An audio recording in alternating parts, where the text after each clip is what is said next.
আল্লাহ তুমি দেখাও সরল পথ, আল্লাহ তুমি দেখাও সরল পথ। আসসালামু আলাইকুম ওয়া রাহমাতুল্লাহি ওয়া বারাকাতুহু। আলহামদুলিল্লাহি রাব্বিল আলামিন ওয়াস সালাতু ওয়াস সালামু আলা নাবিয়িনা মুহাম্মাদিন ওয়া আলা আলিহি ওয়া আসহাবিহি আজমাইন। শুধু দর্শক, আপনাদের সবাইকে সরল পথ 54তম পর্বে আমরা আজকে আপনাদের সরাসরি শেয়ার করব ইনশাআল্লাহ, এবং পাশাপাশি এসএমএস ও ইমেইলে যে প্রশ্নগুলো আপনারা পাঠিয়েছেন বা এখনো আমরা পাচ্ছি, সেগুলো থেকে বাছাইকৃত কিছু প্রশ্নের উত্তর সময় অনুযায়ী আমরা চেষ্টা করব ইনশাআল্লাহ। আমাদের কাছে দেখা যাচ্ছে অনেকগুলো ইমেইল এসেছে এবং এসএমএস এসেছে, যেগুলো ঈদে মিলাদুন নবী সম্পর্কিত বিভিন্ন বিষয় এখানে জানতে চাওয়া হয়েছে।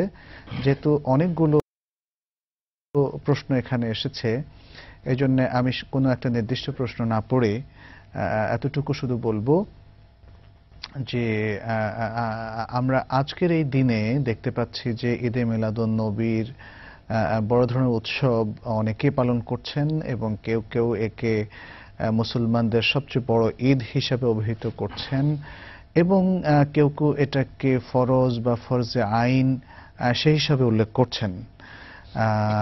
এই উপলক্ষে তারা জশ্ন জুলুস করছেন এবং ঈদ উৎসব পালন করছেন, নানাভাবে তারা উৎসব করছেন।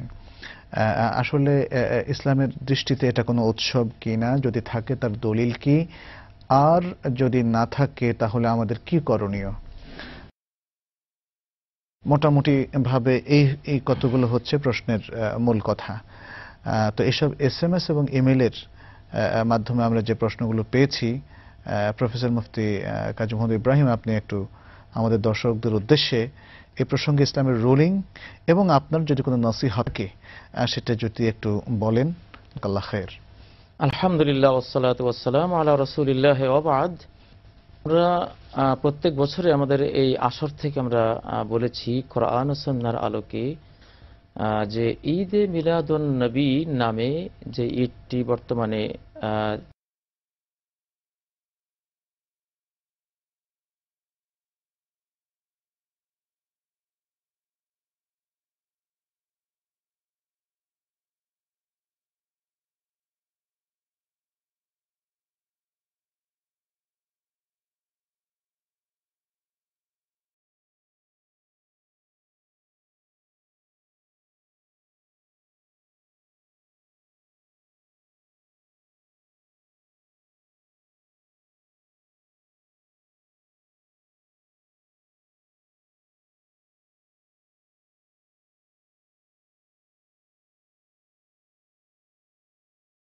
তখন এগুলো ঢুকে গেছে।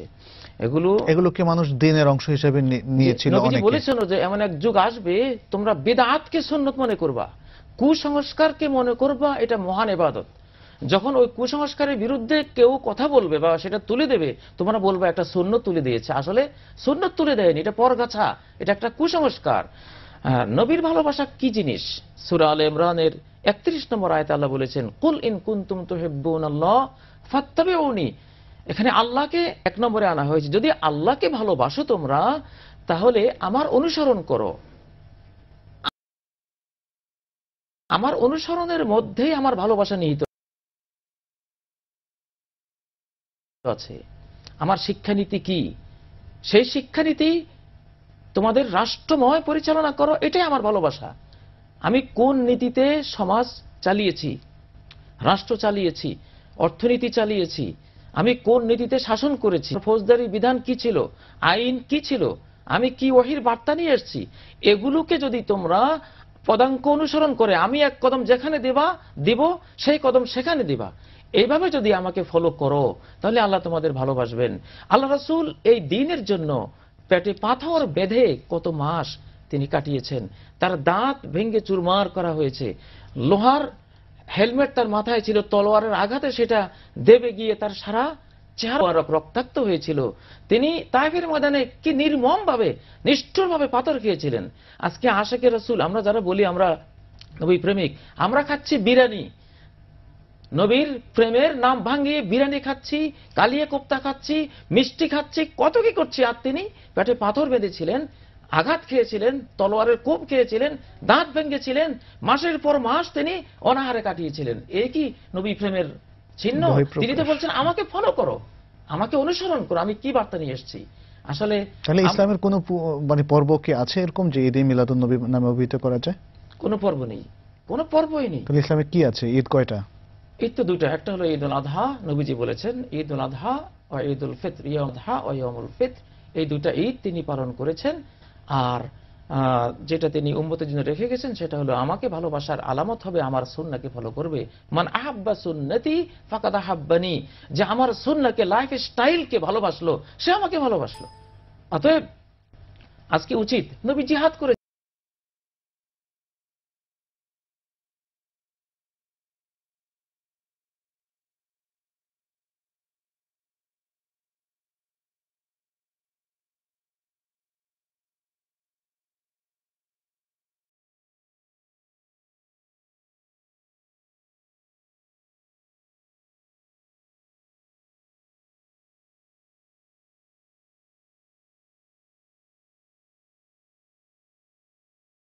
বলে অভিহিত করছেন। বিশেষ করে অনেকেই এভাবে বলছেন যে মুসলমানদের সবচেয়ে বড় ঈদ হচ্ছে রাসূলুল্লাহ সাল্লাল্লাহু আলাইহি সাল্লামের জন্মের ঈদ। আপনি বলেছেন যে এর পক্ষে কোনো দলিল নেই, কিন্তু তাহলে কি আমরা মানে এটা বলবো যে সাহাবারাও করেননি, তাবেঈরাও করেননি, কিংবা ইমাম আবু হানিফা রাহমাহুল্লাহ, ইমাম আবু ইউসুফ মুহাম্মদ রাহমাহুল্লাহ, ইমাম মালিক, শাফি, আহমদ, কিংবা ইমাম বুখারী, মুসলিম, নাসাই, ইমাম আবু দাউদ, তিরমিজি, এরা কি কেউই এই ঈদ করেননি? কেউই করেননি। এই ঈদের কোনো অস্তিত্বই নেই কোরআন এবং সুন্নাহর মধ্যে। আসলে আজকে ঢাকার কোনো এক মসজিদে একজন খতিব বলেছেন যে এই 700 শতাব্দীতে বেদাত মুসলিম উম্মার মধ্যে ঢুকেছে। আজকে আমি যদি বলি আপনারা অনেকে অসন্তুষ্ট হবেন, আমি কি করতাম, আল্লাহর কাছে কি জবাব দেব যদি আমি এর বিরুদ্ধে কথা না বলি। আল্লাহর আযাব থেকে বাঁচার জন্য আমি বলছি এটা ইসলামে নাই, আপনারা রাগ হবেন, আমার কিছু করার নেই। আমি তো আপনাদের পক্ষে গিয়ে আল্লাহর মার খেয়ে আমি সেটা সইতে পারবো না। আজকে আমাদেরও তো উচিত। আপনি দেখুন, কেউ কেউ বলেন যে অনেকগুলো হাদিস গ্রন্থে নাকি ঈদে মিলাদুন নবী আছে। কি ধরনের ঈদে মিলাদুন নবী আছে একটু দেখি। যেটা আমি দেখাচ্ছি এটা হলো তিরমিজি হাদিস নম্বর 3619। এটাকে কিন্তু কেউ কেউ ঈদে মিলাদুন নবীর দলিল হিসেবে নিয়ে আসছেন। বুখারী শরীফে একটা ঘটনা আছে তিজারত, ব্যবসা অধ্যায়ে, যে আফগানিস্তান এবং খোরাসান অঞ্চলের কিছু ঘোড়া ব্যবসায়ীরা, সিজিস্তান নামক একটা সেখানে আছে, ঘোড়াগুলি খুব উন্নত মানের হয়, শক্তিশালী হয়। এরা করলো কি, সিজিস্তান নামে একটা আস্তাবল তৈরি করলো। আফগানিস্তান এবার কোথাও সিজিস্তান নাম দিয়ে একটা ঘোড়ার আস্তাবল তৈরি করে বিভিন্ন দেশ থেকে ঘোড়া এনে এখানে রাখে, এখান থেকে বাজারে নিয়ে যায়, বলে যে এটা সিজিস্তানের ঘোড়া। মানুষ মনে করে সিজিস্তান নামক দেশ থেকে এটা আনা ঘোড়া, উন্নত মানের ঘোড়া, আসলে লোকাল ঘোড়া। এটা আস্তাবলের ঘোড়া, যে আস্তাবলকে এই ধোঁকাবাজারা নাম দিয়েছে সিজিস্তান। তো এখানে তিরমিজিতে একটা বাব আছে, অধ্যায় আছে, বাবু মা জাআ ফি মিলাদিন নবী সাল্লাল্লাহু আলাইহি ওয়াসাল্লাম, নবীজির মিলাদ সম্পর্কে যা এসেছে, এটা মানে নবীজির জন্ম সম্পর্কে যা এসেছে। এই বাবটাকে নিয়ে ওনারা প্রচলিত এই কুসংস্কার, সম্পূর্ণ বেদাত, কবিরা গুনাহ, গোমরাহি, বিভ্রান্তি। নবীজি বলেছেন মান আহদাসা ফি আমরিনা হাযা মা লাইসা মিনহু ফাহুয়া রাদ্দুন, আমার এই ধর্মের মধ্যে নতুন যেই কিছুকে উদ্ভাবন করবে, ইবাদত, বন্দেগী, অনুষ্ঠান, এটা প্রত্যাখ্যাত হবে। এবং শাররুল উমুরি মুহদাসাতুহা, নব উদ্ভাবিত ধর্মীয় অনুষ্ঠানগুলি হলো সর্বনিকৃষ্ট অনুষ্ঠান। গোটা ইহুদি জাতি এভাবে নতুন উদ্ভাবন করতে করতে করতে মুসা আলাইহিস সালামের পুরো দিন খেয়ে এখন তারা পুরো জাতি জাহান্নামী। পুরো খ্রিস্টান জাতি ঈসা আলাইহিস সালামের দিনের মধ্যে নিজেদের মন গড়া, আমারও লাগে, অসুবিধা কি, আমি তো এখানে কিছু যে করছি, দুরূদ পড়ছি, কিছু ইয়া নবী সালাম আলাইকা বলছি, জিলাপি খাওয়াচ্ছি, আগরবাতি জ্বালাচ্ছি, মোমবাতি দিচ্ছি, ভালোই তো লাগে। এভাবে খ্রিস্টান পাদ্রীরা, পোপেরা ভালোই লাগে বলে বলে এমন কিছু দিয়েছে, দিতে দিতে দিতে ঈসা আলাইহিস সালামের পুরো দিন শেষ, সব ধ্বংস, পুরো জাতি জাহান্নামী, পুরো ইহুদি জাতি এখন জাহান্নামী। কিন্তু মুসলিম উম্মাহ রক্ষা পেয়েছে একদল সত্যপন্থী ওলামাদের কারণে, এসব কুসংস্কারকে যারা রুখে দিচ্ছে। তো এখানে দেখুন কিভাবে ধোঁকাটা দিচ্ছে, কিভাবে প্রতারণা করা হচ্ছে আমাদের জাতির সাথে। এখানে ইমাম তিরমিজি বললেন নবীজির মিলাদ বা তার জন্ম সম্পর্কে যা এসেছে, এখানে জিনিসটা আছে কি, এখানে জিনিসটা আছে যে মুত্তালিব ইবনে আবা ইবনে কাইস ইবনে মাখরামা তার পিতার সূত্রে দাদা থেকে বর্ণনা করছেন, অর্থাৎ কাইস থেকে বর্ণনা করছেন যে উলিদতু আনা ওয়া রাসূলুল্লাহ সাল্লাল্লাহু আলাইহি ওয়াসাল্লাম আমাল ফিল, আল্লাহু আকবার, আমি আর আল্লাহর রাসূল, এটাই হচ্ছে মিলাদ। হস্তি বাহিনীর ওই সালে আমাদের জন্ম হয়েছে। মানে ইয়া নবী সাল্লাল্লাহু আলাইহি জন্ম বৃত্তান্ত আর কি যেটাকে বলে, অর্থাৎ তার জন্ম হয়েছে না এই সংবাদটা দিয়েছেন এই হাদিসে। আর আরেকটা আছে, ওসমান ইবনে আফফান কুবাস ইবনে আসিয়ামকে প্রশ্ন করেছেন, বয়সে কি আপনি বড় না রাসূল বড়? উনি বলেছেন খুব আদব রক্ষা করে, রাসূলুল্লাহ সাল্লাল্লাহু আলাইহি ওয়াসাল্লাম আকবারু মিন্নি ওয়া আনা আকদামু মিনহু সিন্নান। রাসূল তো মর্যাদায় আমার থেকে অনেক, কিন্তু আমি বয়সে তার থেকে পুরানো, জন্ম হয়েছি, তার থেকে পুরানো। এখন বলেন, এটা হলো ইমাম তিরমিজি বলছেন মিলাদ, নবীজির মিলাদের সম্পর্কে যা এসেছে, যে উনি বয়সে একটু বড়, আর উনি বললেন যে একই বছরে জন্ম হয়েছে। এটাকে এনে ওই জিলাপিওয়ালা মিলাদ, ওই আপনার আগরবাতিওয়ালা, টাকা পয়সাওয়ালা, ইয়ানবী সালাম আলাইকা কতক্ষণ বসে, কতক্ষণ দাঁড়িয়ে, কত রকম যে শহীদ দিলাম, নিজেরা শরিয়া বানালাম, নিজেরা একটা ফরজ বানাই ফেললাম আল্লাহ সমান্তরালে। আমরা কি দেবতা? আল্লাহ যে বললেন সূরা সূরার 21 নম্বর আয়াতে, আম লাহুম শুরাকাউ, তাদের কি এমন শরীক, পার্টনার দেবতা আছে কিনা, আমাদের কোনো পার্টনার আছে কিনা যে তারা নতুন কোনো শরিয়া কোনো ইবাদত দিতে পারে, কোনো অনুষ্ঠান দিতে পারে যেটা আমি দিতে পারি, এমন কি আছে কি? যদি যারা বলে এরকম আছে, ফয়সালা হয়ে যাবে, শাস্তি দিচ্ছি না, শুধু কিয়ামতের দিনের ওয়াদা করে রেখেছি, ওয়ালাউলা কালিমাতুল ফাসল লাকুদিয়া বাইনাহুম, যদি ওই ফয়সালা করে সিদ্ধান্ত আমার না হতো যে কিয়ামতের ময়দানে এদেরকে ধরবো, না হলে দুনিয়াতে নগদ শাস্তি এখনই দিয়ে দিতাম, কিন্তু ঢিল দিচ্ছি ওই জন্য যেহেতু ওয়াদা আছে। এইভাবে ব্ল্যাকমেইলিং করা হচ্ছে। আচ্ছা, আরেকটা বিষয়, আমরা তো একটু আগে জানলাম যে বড় বড় ইমামরা বা সাহাবায়ে কেরাম কেউ মিলাদ করেননি, ঈদে মিলাদুন্নবী পালন করেননি, কিন্তু একটা প্রশ্ন আসে যে তারা তো নিষেধও করেননি, তাহলে প্রবলেমটা কোথায়? নিষেধ তো করেছেন যে কুল্লু বিদআতিন দালালাহ, প্রত্যেকটি বিদআত গুমরাহি। ওই যে আয়াত বললাম সূরা আল-আনআমের 31 নম্বর, ফাত্তাবিউনি, ইত্তেবা করো, ইবতিদা করো না, আমার অনুকরণ করো, আমি কি করেছি, আমি যদি করে থাকি তোমরা করবা, নিজেরা বানিও না, আমার অনুসরণ করবা। তাহলে যেটা বানানো হচ্ছে ধর্মের নামে সওয়াব পাওয়ার আশায়, যেটা আসলে আগে ছিল না, সেটা তাহলে এই কারণে বিদআহ। এটা বিদআহ, যেহেতু রাসূল, এখানে রাসূলকে অনুসরণ করা হলো না, তাকে ফলো করা হলো না। বাংলাদেশে কি না হয় দেখুন, এটা একটা পত্রিকা, এখানে একজন পীর সাহেব, তিনি তার নামের আগে কতগুলো টাইটেল দিলেন, আওলাদে রাসূল, অর্থাৎ তিনি নাকি রাসূলের সন্তান, আবার খাতেমুল ওয়ালাদ, উনি এই বিশ্বে রাসূলের সর্বশেষ সন্তান। তাহলে ইমাম মাহদী তো রাসূলের সন্তান হবে, হাসানের বংশে, যেটা সহিহ হাদিসে এসেছে। তিনি এটাকে অস্বীকার করে বসেন, তিনি খাতেমুল ওয়ালাদ। তারপরে ইমামুল আউলিয়া, নিজের নামে কেউ এটা বলতে পারে যে আমি সকল আউলিয়ার ইমাম? তারপরে শেষ পর্যন্ত যেতে যেতে বললেন গাউসুস সামাওয়াতি ওয়াল আরদ, সকল আসমানে যত ফেরেশতা, যত আল্লাহর কার্যক্রম চলে সব ওনার সহায়তায়, আল্লাহ ওনার সাহায্যে চালান, আসমানগুলি ওনার সাহায্যে চলে, পৃথিবীতে চলেই। তাহলে কেমন বিভ্রান্ত আর কেমন ধর্ম বিকৃতকারী ব্যক্তিরা এখন বাংলাদেশে এইভাবে তারা কথা, সুবহানাল্লাহ, গাউসুস সামাওয়াতি ওয়াল আরদ। অথচ যেখানে বলা লিল্লাহি মা ফিস সামাওয়াতি ওয়াল আরদ, আসমান জমিনের সবকিছু আল্লাহর নিয়ন্ত্রণে, তার সৃষ্টি, তার নিয়ন্ত্রণে, তার ক্ষমতার বলো এগুলি সব চলমান। তিনি বলছেন যে তিনি হলেন আসমান, সকল আসমানের তিনি সাহায্যকারী। আচ্ছা, এখন সাধারণ মানুষের কি করণীয় সেটা মনে হয় একটু।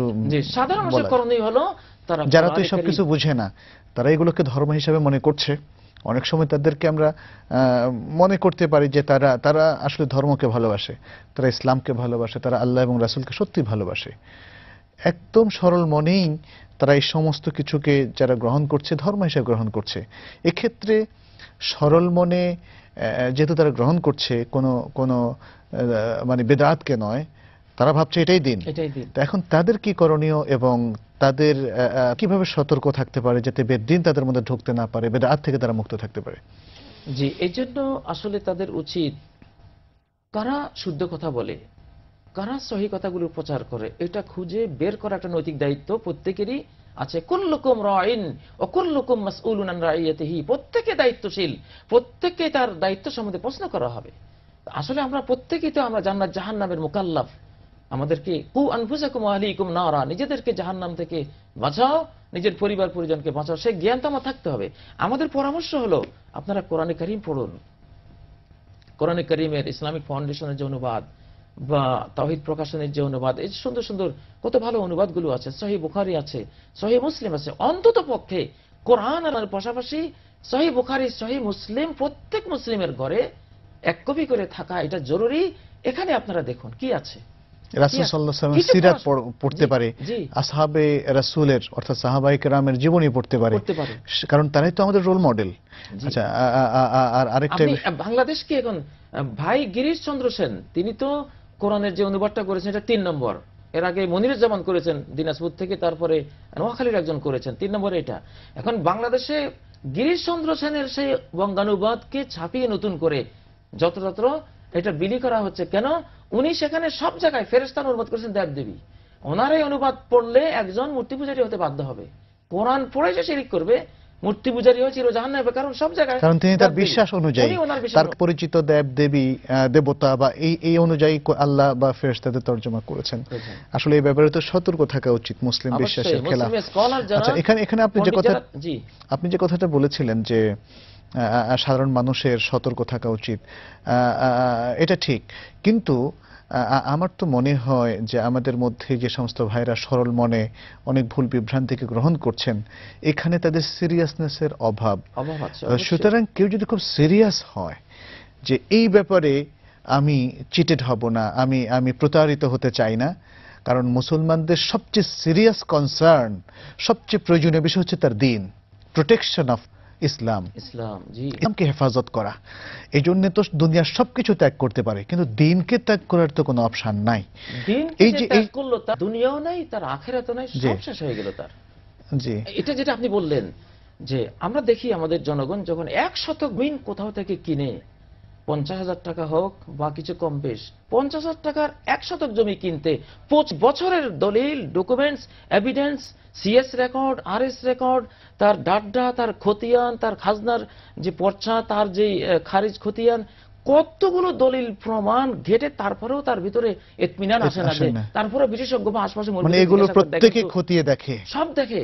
তাহলে 1 শতক জমির জন্য আপনি 25 বছরের দলিল ঘাটলেন আল্লাহর জন্য, দ্বীনের জন্য, ইসলামের জন্য, রাসূল সাল্লাল্লাহু আলাইহি সাল্লামের জন্য। আপনি কি করেন এখানে একটু বুঝের জন্য এটা বলছি, 1 শতক জমির জন্য যদি 25 বছরের দলিল ঘাটতে পারেন, আপনি সর্বনিম্ন জান্নাতে যদি হন, সবার পরে যদি জান্নাতে যান, তাহলে যেটা আপনি পাবেন সেটা হলো 10টা পৃথিবী, লাকাদ দুনিয়া ওয়াসারাতু, 10টা পৃথিবীর চাইতে উত্তম এবং বড়, পৃথিবীর চেয়েও বড় পাবেন। 1 শতক জমির জন্য 25 বছরের দলিল ঘাটলেন, 10টা পৃথিবী যে পাবেন, এর জন্য কত হাজার 25 বছরের দোটা উচিত। সেখানে আপনি হুজুরে বলছে, পীর সাহেব বলছে, গাউস কুতুব বলছে, আপনি এটা দিয়ে 10টা পৃথিবীর সমান পৃথিবী পেয়ে যাবেন। কল্পনা করেন কি করে? এটা কমন সেন্স। আমরা দেখি ডক্টর মঞ্জুর ভাই 1 শতক ব্যাপারে পাবলিক যতটা সিরিয়াস বুদ্ধি রাখে, আমি আর আপনি সে বুদ্ধি রাখি না। তো 1 শতক জমির জন্য তোমরা এত জ্ঞান পেলে কোথায়? 10টা পৃথিবীর সমান দেওয়া হবে, এখানে এই বুদ্ধিটা কোথায় যায়? যে বলছিলাম এখানে সিরিয়াসনেসের অভাব। তাহলে 1 শতক জমি আমাদের একজন ভাই বা বোনের কাছে তত গুরুত্বপূর্ণ, দ্বীন এবং জান্নাত পাওয়া কিন্তু তত গুরুত্বপূর্ণ নয়। অথবা জান্নাত তারা পেতে চান বটে, তবে খুব সহজ সিধা রাস্তায়, দ্বীনকে বুঝে নয়। এটা তো সত্য, যত সরল মনেই তারা দ্বীনকে গ্রহণ করুন না কেন, তিনি যদি শিরক মুক্ত থাকতে না পারেন এবং বেদাত মুক্ত থাকতে না পারেন, তাহলে তার ইবাদত তো কবুল হবে না। কারণ শিরক মুক্ত এবং বেদাত মুক্ত থাকা ইবাদত কবুলের পূর্ব শর্ত নয় কি? অবশ্যই পূর্ব শর্ত। এবং কেউ যদি না জেনে শিরক এবং কুফরের মধ্যে লিপ্ত হয়, তাহলে কি আল্লাহর কাছে তিনি ক্ষমা পাবেন? না, প্রশ্নই আসে না। দ্বীনকে আমরা যেভাবে অবহেলা করছি, আসলে দ্বীন মানেই হলো কোরআনের দলিল, সুন্নাহর দলিল। সেটাকে 10 জন, 10,000 জন সারা বিশ্বের আলেমদেরকে জিজ্ঞাসা করে জানবো উনি যে ব্যাখ্যাটা দিচ্ছেন সহি কিনা। এই যে এখানে দেখুন কিভাবে কোরআনকে বিকৃত করা হচ্ছে। এখানে একটা আয়াত, এবং তোমরা আল্লাহকে ভয় করো, এবং এই কথা জেনে রাখো নিশ্চয় আল্লাহওয়ালা মুত্তাকিদের, আল্লাহ মুত্তাকি ব্র্যাকেটে আল্লাহর ওলিদের সাথে থাকেন। আল্লাহ বললেন মুত্তাকিদের সাথে থাকেন, উনি ব্র্যাকেট লাগিয়েছেন ওলিদের সাথে। ওলি বলতে ওনারা নকশবন্দি, কেউ চিস্তি, কেউ যে বিভিন্ন তরিকার ওলি। যে আল্লাহ আল্লাহ ওয়ালিয়ুল্লাযিনা আমানু, পৃথিবীতে যতজন ইমানদার আছে সবাই আমার ওলি, সবাই আমার বন্ধু, আমি তাদের বন্ধু। ইন আউলিয়াহু ইল্লাল মুত্তাকুন। এবং সূরা 10 নম্বর সূরা ইউনূসের 62-64 নম্বর আয়াতে আল্লাহ বলেছেন, আলা ইন্না আউলিয়া আল্লাহি লা খাউফুন আলাইহিম ওয়া লা হুম ইয়াহজানুন আল্লাযিনা আমানু ওয়া কানু ইয়াত্তাকুন। যারা ইমানদার, তাকওয়াশীল, এরা সবাই, পৃথিবীতে যদি এখন 150 কোটি ইমানদার থাকে, সবাই ওলি, সবাই আউলিয়া। আউলিয়া নামে আলাদা কোনো গ্রুপ নেই যে আমার এই সিলসিলায় উনি ভাই হলি ওনারাই ওলি আর বাকি সব গায়রে ওলি জালিম। আল্লাহ বলছেন সবাই ওলি। উনি এখানে আল্লাহ যেই আয়াতে বুঝালেন টোটাল পৃথিবীর সারা ইমানদাররাই আমার বন্ধু, আমি তাদের সাথে আছি। উনি সেখানে ব্ল্যাকমেইলিং করে উনি নির্দিষ্ট কিছু মানুষ যারা নিজেদেরকে ওলি বলে দাবি করে, যেটা নিষেধ, নিজেকে ওলি বলা হারাম, অবৈধ। আলাম তারা ইলাল্লাযিনা ইউযাক্কু আনফুসাহুম, কি তাদেরকে দেখোনি? সূরা আন-নিসার 49 নম্বর আয়াত। তাদেরকে কি দেখোনি যারা নিজেদেরকে খুব আল্লাহর ওলি, খুব পুত পবিত্র ইত্যাদি বলে দাবি করে? বালিল্লাহু ইউযাক্কি মান ইয়াশা, এটা তাদের অধিকারে নেই। আল্লাহ কে ভালো কে মন্দ, কে আল্লাহর ওলি কে দুশমন, এটা আল্লাহ বলবেন। বালিল্লাহু ইউযাক্কি মান ইয়াশা ওয়ালা ইউযলামুনা ফাতিলা, তাদেরকে সামান্য জুলুম করা হবে না। তোমরা কেন নিজেদেরকে ওলি বলছো? জি, আচ্ছা আমরা একটু সামান্য একটু কথা বলে আমরা অন্য প্রসঙ্গে যাব ইনশাআল্লাহ। সেটা হচ্ছে যে এই মাসে তাহলে মুসলমানদের কি করণীয় থাকতে পারে, এক। আর সিরাতুন নবী কেউ কেউ পালন করছেন, সিরাতুন নবীও কি এই মাসে পালনীয় অথবা আলোচনার বিষয়বস্তু হতে পারে না সারা বছরের বিষয়বস্তু? সিরাতুন নবী বলেন, মিলাদুন নবী তো 12 মাসেই এটা একটা বেদাত, চরম বেদাত, চরম কুসংস্কার। একজন মুসলিম কখনো কোনো একটা দলিলের একটা দানও এনে হাজির করতে পারবে না যে এই অনুষ্ঠানটা বেদাতটা ইসলামে কোথাও আছে। এটা তো 12 মাসের জন্য নিষিদ্ধ। আর যেটা সিরাত, সেটা এই মাসে কেন করব? সেটা তো রাসূল বলেছেন যে সাথে খাস তো করার কোনো দলিল নেই। রবিউল আউয়াল মাস, যেখানে এই মাসেই তার জন্ম হয়েছে, মানিত নয়। কেউ তো রমজানের কথাও বলেছেন, অন্যান্য মাসের কথাও এসছে। তো সেখানে তো আল্লাহ রাসূল তো বলেছেন যে রবিউল আউয়াল মাস আসলে তোমরা আমার জন্য একটা কিছু করো। এটা তো 12 মাসের আমাদের। জি, তাহলে সিরাতুন নবীর আলোচনাটা সব সময় হবে, সুন্নাহর আলোচনাটা সব সময় হয়। যখনই রাসূল সাল্লাল্লাহু আলাইহি ওয়াসাল্লামের জীবন থেকে আমাদের কিছু নেওয়ার প্রয়োজন, তখনই তো সেই আলোচনাটা তো সিরাতের আলোচনা, এবং সেই আলোচনাটাই সুন্নাহর আলোচনা। কিন্তু এটাকে কোনো সময়ের সাথে খাস করা, বিশেষ করে রবিউল আউয়ালের সাথে খাস করা কোনো দলিল নেই। এবং যদি কেউ খাস করেন তাহলে তো সেটাও বিদআতের কাছাকাছি চলে যাবে। আমরা একটা নিচে ছোট্ট একটা বিরতি। দর্শক, আমাদের সময় হলো বিরতির। ইনশাআল্লাহ আমরা ফিরে আসবো একটু পরেই, এবং আশা করছি যে আপনাদের সবাইকে আমরা ফিরে পাবো ইনশাআল্লাহ।